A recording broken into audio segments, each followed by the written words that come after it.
I declare open the 2023 High-Level Political Forum on Sustainable Development, convened under the auspices of the General Assembly, SDG Summit, and I call to order the first plenary meeting.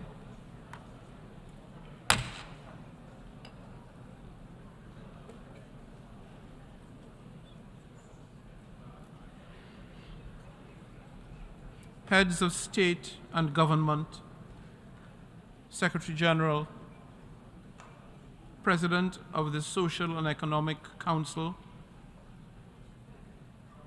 Ministers, Excellencies, distinguished delegates.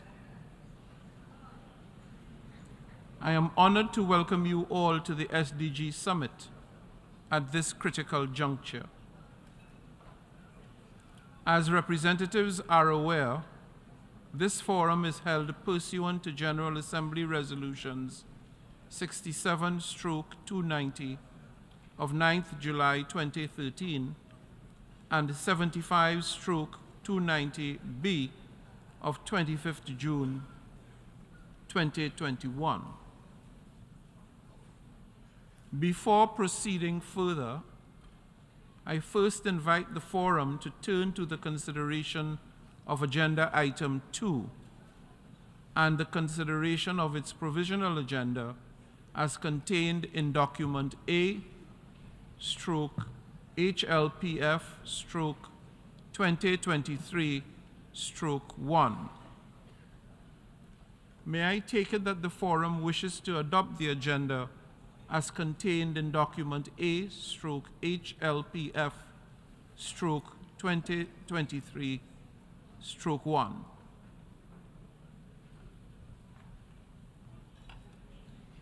I see no objection. It is so decided.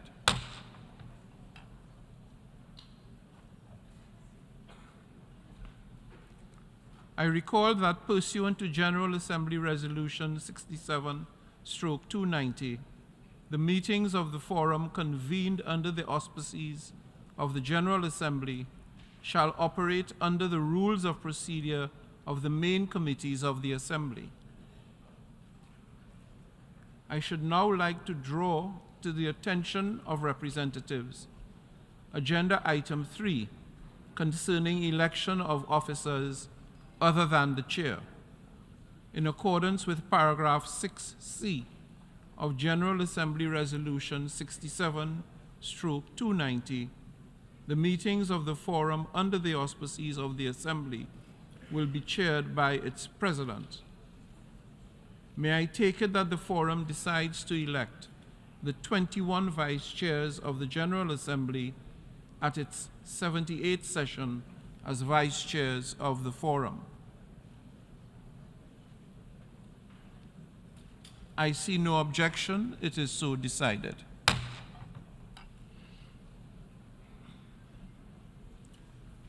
I further draw the attention of the forum to the letter of the President of the General Assembly at its 77th session, dated 17th July 2023, by which participating states were invited to express the interest of their head of state or government to serve as a co-moderator for a leaders' dialogue. In this connection, I am pleased to inform the forum that I have appointed as co-moderators for Leaders Dialogue 1, Her Excellency Katalin Novak, President of Hungary, and His Excellency Kasim Jomart Tokayev, President of the Republic of Kazakhstan. For Leaders Dialogue 2, His Excellency Andrzej Duda, President of the Republic of Poland, and His Excellency Philip J. Pierre, Prime Minister of St. Lucia. For Leaders Dialogue 3, His Excellency William Samoei Ruto, President of the Republic of Kenya, and Her Excellency Natasha Pirk Musar, President of the Republic of Slovenia. For Leaders Dialogue 4, His Excellency Mark Brown, Prime Minister of the Cook Islands, and Her Excellency Mette Frederiksen, Prime Minister of Denmark.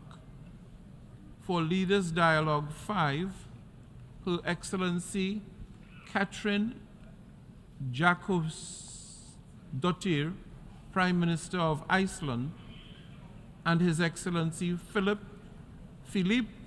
Jacinto Nyusi, President of the Republic of Mozambique.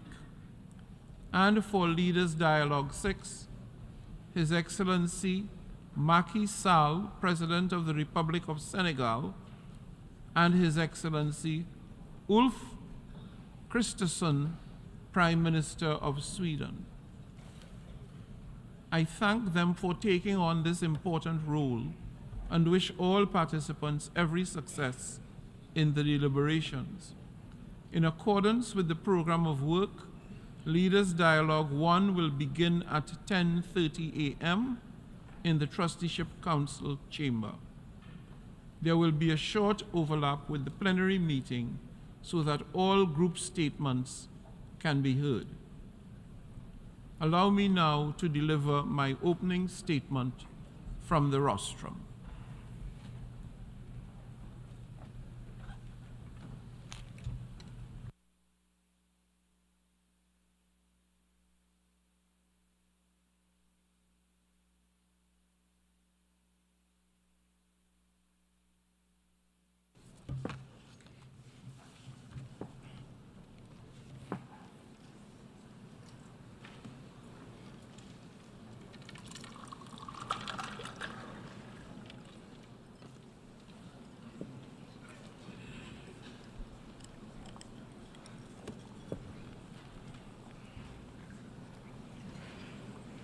Your Excellencies, Heads of State and Government, Secretary General of the United Nations, Your Excellency Ms. Paula Narvaez, President of the Economic and Social Council, Excellencies, distinguished delegates, and guests. It is an honor to welcome you to the 2023 High-Level Political Forum on Sustainable Development, the SDG Summit. The 2030 Agenda for Sustainable Development, adopted unanimously by all United Nations member states in 2015, constitutes a global call to action to banish poverty from our societies, protect and preserve our planet, and to ensure prosperity for all. The 17 Sustainable Development Goals serve as a beacon of hope and a roadmap for common action to create a more equitable, more just, and more sustainable world. Now, at the midway point, it is essential that we take stock of our progress and assess the remaining challenges that confront us. Such assessment is a necessary basis for charting a course of success to ensure that we, the United Nations, keep faith with the bold undertaking we gave to the world in 2015, that no one is left behind.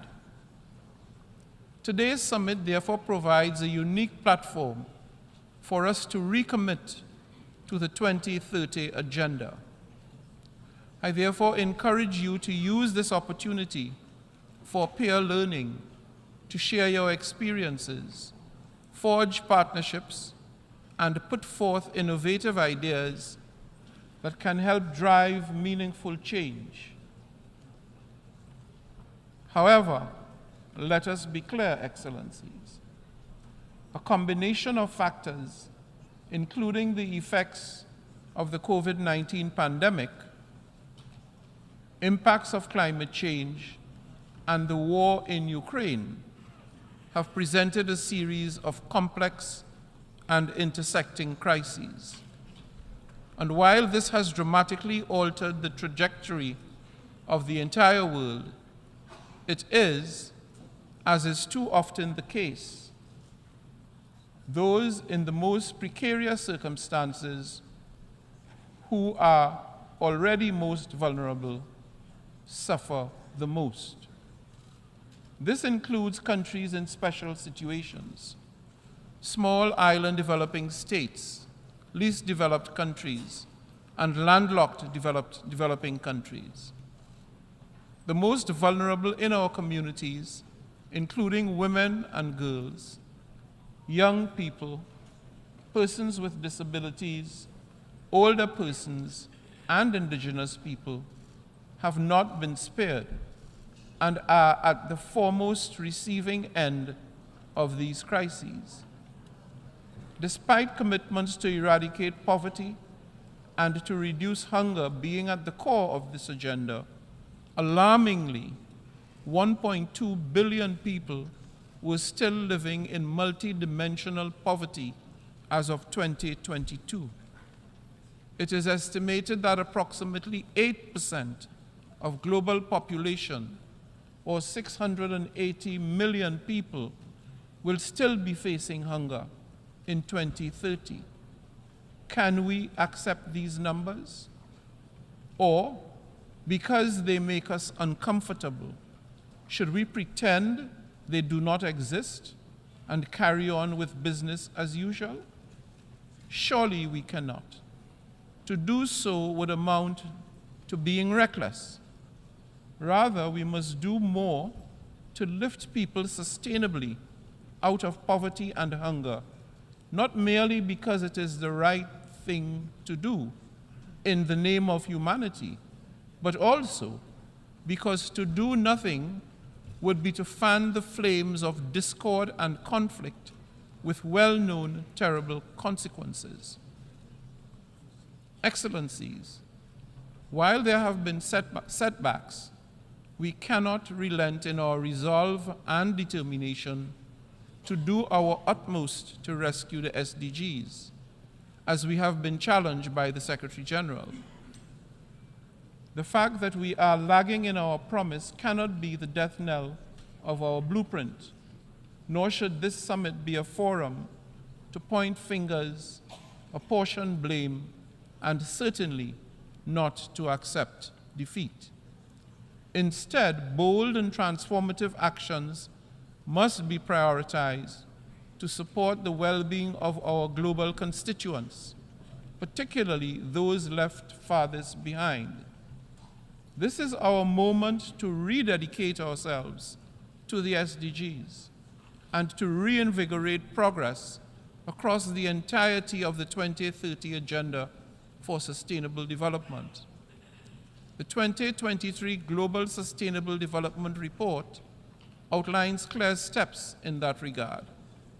It recommends an ambitious SDG push scenario to improve social protection, strengthen governance, promote a green economy, and address digital disruption while improving access to quality education and healthcare in a human rights setting.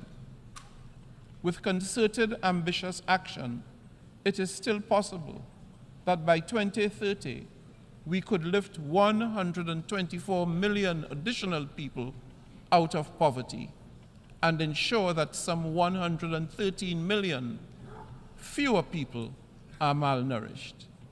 Such achievements would also generate gains across the other goals related to health, nutrition, and education. Adequate investment in the SDGs is therefore a win-win for all, with cross-cutting and knock-on benefits reverberating across the globe, positively impacting every society and every community. Excellencies, I urge you to make this strategic investment in the SDGs through effective domestic resource mobilization, accompanied by fulfillment of the targets set for the inflow of official development assistance and productive partnerships with the private sector. we must reform the international financial architecture to promote affordable, stable, long-term financing for sustainable development across the global south, where development has been in perpetual deficit. The Financing for Development Dialogue and the Summit of the Future are both key opportunities to continue pushing this reform agenda, bearing in mind the urgent need to address the worsening gap for financing the SDGs. Excellencies, by delivering meaningful change to the lives of so many, we can demonstrate that the UN not only hears the demands of those in difficult situations, but more importantly, that these needs will not go unmet. Renewed faith in us by the many who depend on us will help to restore our credibility, trust, and ultimately a sense of confidence that UN-led multilateralism delivers.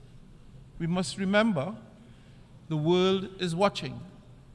Our 8 billion constituents are looking to us for a signal that we will keep our promises and that we are alive to the reality that we have only 7 years left before 2030.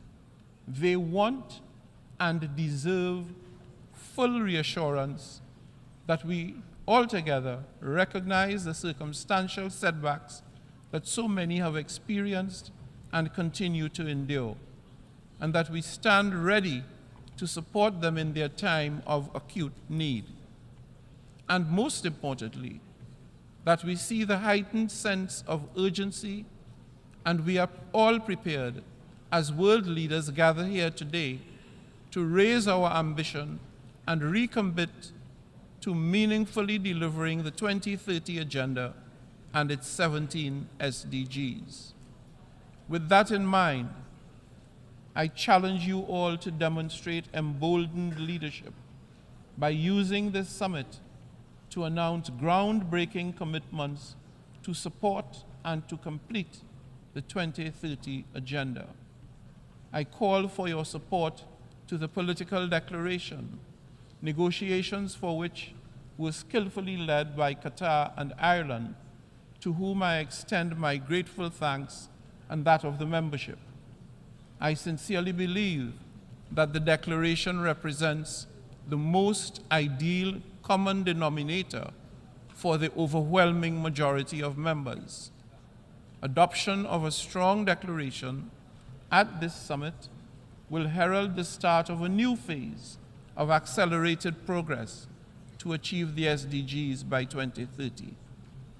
As we navigate the challenges ahead, the SDGs will remain a true blueprint for humanity and will continue to be our guideposts to deliver peace, prosperity, progress, and sustainability for all peoples everywhere.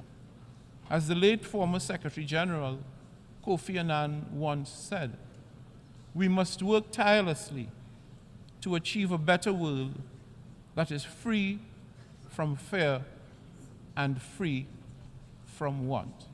I thank you.